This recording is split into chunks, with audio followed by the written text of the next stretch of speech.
Mathilde Panot de la LSI est pour la transition des enfants. Salut, c'est Tango et bienvenue dans une nouvelle news. Tout d'abord, avant de commencer la vidéo, merci à tous les nouveaux abonnés qui arrivent sur la chaîne du Nouvel Ordre Populaire. Continuez à partager, on continue le combat. Merci du soutien. C'est parti pour le réact. En France, la transphobie tue. Nous sommes 10 ans après le mariage pour tous et pourtant les violences contre les personnes LGBTQIA+, continuent dans notre pays. Au Sénat, c'est des sénateurs, les républicains, donc de la droite et de l'extrême droite, qui ont déposé plusieurs propositions de loi s'attaquant aux personnes transgenres. Déjà, j'ai envie de dire que la Mathilde Panot, donc on va l'appeler la Mathilde Panette, elle mélange n'importe quoi parce que la loi, elle propose de protéger les mineurs contre les dérives des associations LGBT pour éviter que les mineurs transitionnent librement. Et moi, je trouve que pour le coup, d'habitude, je dis toujours que les élites sont tous pourris, mais là, c'est un excellent projet de loi. Et elle, en fait, pour grossir un petit peu le trait, elle est pour que les mineurs se fassent mutiler, alors que la plupart du temps, les gamins qui veulent transitionner, c'est souvent par des effets de mode TikTok.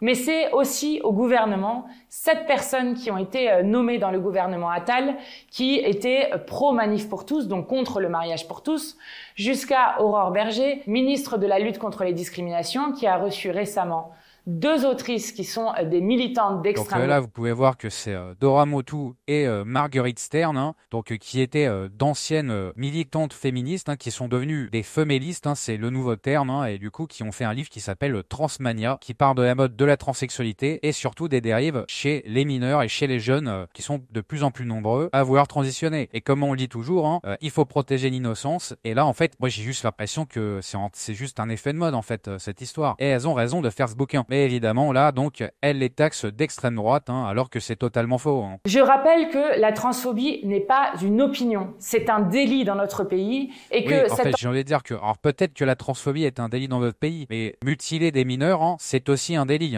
Parce que il faut quand même se rappeler que là, peut-être que les médecins et les associations s'en mettent plein les poches avec votre nouvelle mode, mais le jour où en fait il va avoir des mineurs qui vont se rendre compte, étant adultes, qu'ils ont fait le mauvais choix parce qu'ils ont été manipulés par les médias, je peux vous dire que ça va barder pour vous. Tous ceux qui ont défendu la transition des mineurs, je peux te dire que vous allez passer un sale quart d'heure, je peux vous le dire. L'ambiance qui est mise dans le pays contribue à l'impunité des agresseurs et justement à de nouvelles agressions contre les personnes transgenres dans notre pays. Je veux dire, il faut aussi savoir qui agresse les personnes transgenres, parce que je répète, je crois que c'est surtout une partie de la population que je ne nommerai pas, parce que au Nouvel Ordre Populaire, on est là pour dire les vérités, et pour l'instant, on n'a pas les chiffres de ces agressions. En Russie, en 2013, le gouvernement commence à dire qu'il faut protéger les enfants contre la propagande LGBT. Voilà, elle nous fait la tirade contre la Russie. Moi, je suis désolé, on peut penser ce qu'on veut de Poutine et de la Russie. On a le droit de pas être d'accord. Mais je veux dire, protéger les enfants contre les dérives LGBT, oui, c'est une excellente chose.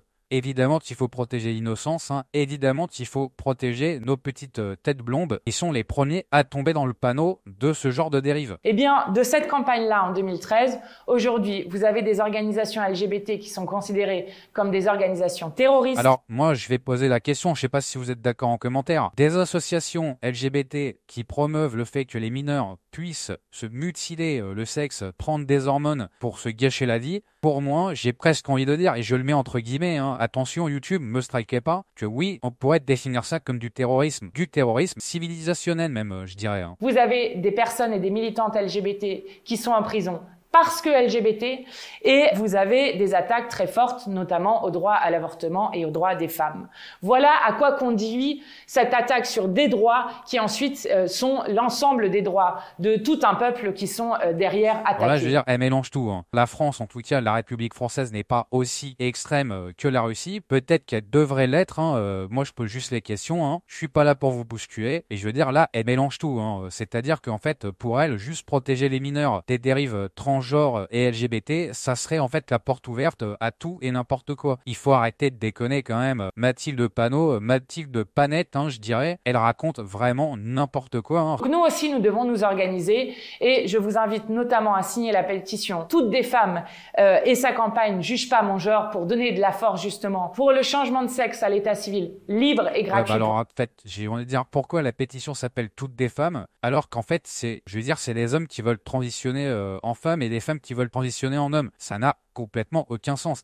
Là, je veux dire, encore une preuve que la LFI fait n'importe quoi. Elle s'immisce dans des combats qui ne la regardent même pas, hein. Au lieu de protéger le contribuable français qui bosse et qui crève la dalle à cause de vos conneries, ben non, forcément, ça choisit des espèces de petits combats pour amener de l'électorat dans leur machine diabolique, hein. Voilà, je veux dire, encore une preuve que la LFI, en fait, ne sait pas ce qu'elle fout, hein. Les personnes transgenres. Et nous, à la France Insoumise, nous militons pour que soit inscrit dans la Constitution le droit de toute personne à choisir librement son genre, qui est un droit fondamental humain. Nous avons réussi à inscrire le droit à l'avortement dans la Constitution. Nous inscrirons aussi ce droit à choisir librement son genre, comme celle de pouvoir choisir librement sa fin de vie. Alors là, voilà, on part sur l'euthanasie, etc. Donc vous pouvez voir que c'est vraiment des extrémistes, hein. C'est quand même n'importe quoi, hein.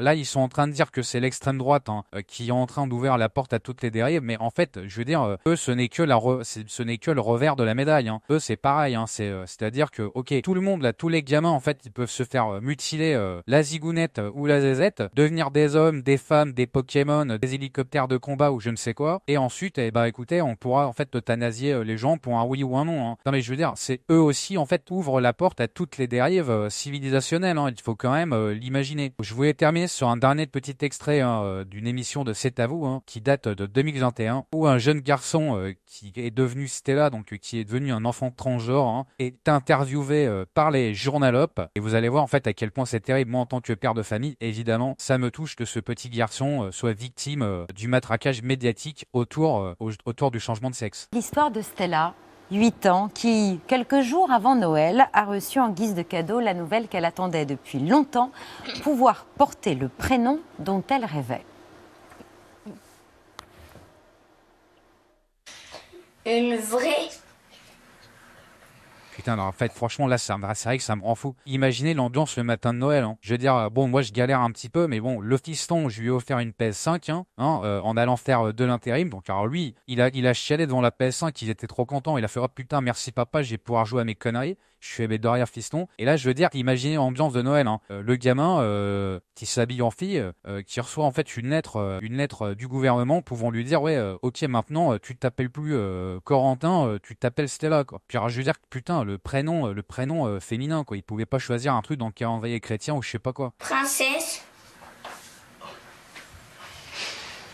J'arrive pas à la lire. Tu veux que je la lise avec Putain, toi? et la mère, mais franchement, mais ce genre de mère, mais franchement, je suis désolé, je vais éviter de dire les trucs parce que je pourrais terminer en tôle en fait. Mais j'ai envie de lui mettre 2 patates dans la gueule à la mère, hein.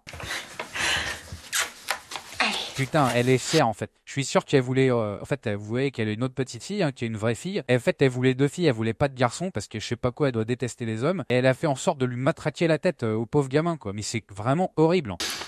Stella, tu es devenue celle que tu as toujours voulu être, une vraie princesse. L'enfant Lisandre est désormais autorisé à se prénommer. Et quoi, ouais, il y a un petit garçon derrière là avec des petites lunettes. Et quoi en fait, lui aussi il va se faire matraquer la tête par la mère. Mais c'est complètement délire, hein. Alors, franchement, je vais arrêter directement en fait le rec parce que ça me donne envie de vomir. Et je pense que vous aussi en commentaire ça vous donne envie de vomir. Pour conclure la news, hein, donc vous pouvez voir que donc la LFI et Mathilde Panot sont entre guillemets, hein, pour que les mineurs puissent se faire mutiler librement, hein, alors que en fait à la limite j'ai envie de dire si ils veulent transitionner à partir de 25 ans, bah écoutez pourquoi pas, chacun fait ce qu'il veut. On est quand même dans un pays libre, hein. Je veux dire cette loi républicaine, hein, de la droite, de l'extrême droite comme ils disent, au final elle est quand même bénéfique pour protéger l'innocence. C'est l'arroseur arrosé, hein. Ils disent que c'est l'extrême droite qui ouvre la porte à toutes les dérives, alors qu'en fait c'est eux qui veulent mettre le nouveau paradigme et l'agenda satanique, hein, auprès du contribuable français, hein, parce que évidemment, je veux dire, rappelez-vous quand même de quelque chose, hein, c'est que eux là ils sont en train de mettre des modes pour des petits bobos, etc. En province et dans les campagnes, imaginez votre gamin que vous allez essayer d'éduquer avec des valeurs en galérant au boulot et qu'en fait un jour ils viennent vous voir et ils vous disent ouais papa j'ai envie de transitionner. Je veux dire en fait on est censé réagir comment nous? Je veux dire vous mettez des trucs dans la tête des gamins mais vous vous rendez pas compte, hein. Bon voilà, c'était pour la petite news en colère, hein. N'oubliez pas de vous abonner à la chaîne du Nouvel Ordre Populaire pour nous soutenir, hein, commentez, partagez sur les WhatsApp, les Telegram. On se retrouve bientôt pour une nouvelle actualité. C'était Tango, ciao.